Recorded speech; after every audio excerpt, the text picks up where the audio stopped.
নমস্কাৰ, পৰপৰি ৱৰ্ল্ড চেনেলটোলৈ আপোনালোকক স্বাগতম জনাইছোঁ। মই আজি হাঁহৰ মাংস কোমোৰাৰ সৈতে কেনেকৈ বনালোঁ সেয়া আপোনালোককো দেখাবলৈ লৈছোঁ। এয়া কোমোৰা আৰু আলু কুটি কুকাৰত দি লৈছোঁ। নিমখ আৰু হালধি দি পিনে কুকাৰত 2টা হুইচেল মৰাই লৈছোঁ। এয়া মাংস বনাবৰ কাৰণে নহৰু, আদা, জলকীয়া ধুনীয়াকৈ খুন্দি লৈছোঁ। এয়া পিঁয়াজ লৈছোঁ, মান ধনিয়া লৈছোঁ, 2টা পিঁয়াজ কুটি লৈছোঁ। এয়া কেৰাহীত তেল দি লৈছোঁ। আজি জুইতে বনাব লৈছোঁ, আপোনালোকে চাই থাকক। কেৰাহীত তেল পকিলত মই এখিলা তেজপাত দি লৈছোঁ। তেজপাত দিয়াৰ পিছতে এয়া পিঁয়াজ দি লৈছোঁ। পিঁয়াজখিনি অকণমান ৰঙা পোৱালৈকে ভাজিম। মই হাঁহৰ মাংস কোমোৰাৰ সৈতে বনোৱা খাই খুবেই ভাল পাওঁ। আপোনালোকৰ হাঁহৰ মাংস কাৰ কাৰ প্ৰিয় মোক কমেণ্ট কৰি জনাবচোন। এতিয়া এই মাংসখিনি দি লৈছোঁ, দি অকণমান লৰাই লৈছোঁ।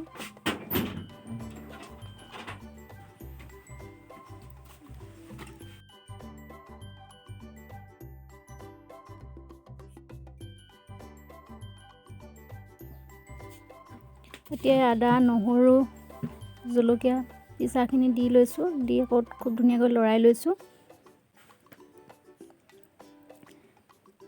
এয়া হালধি দিছোঁ,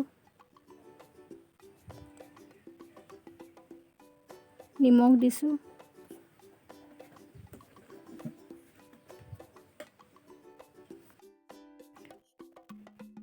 এয়া মই গৰম মছলা, পাঁচফোৰণ আৰু লগতে জলকীয়া গুড়ি অকণমান দিছোঁ।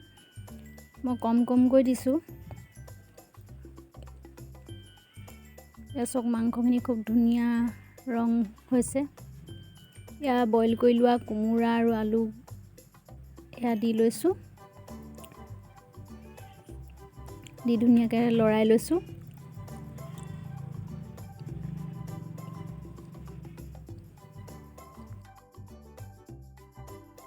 এতিয়া মই কোমোৰা আৰু আলু বইল কৰা পানীখিনি মাংসতে দি লৈছোঁ।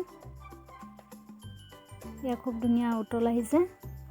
অলপ দেৰি পিছতে মাংসখিনি হৈ যাব।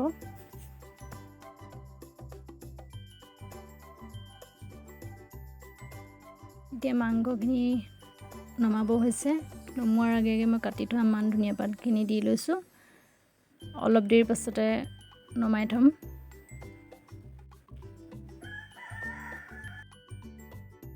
আজিৰ ৰেচিপিটো কেনেকুৱা পালে কমেণ্ট কৰি জনাব। ভাল লাগিলে like, comment, share and subscribe কৰিব।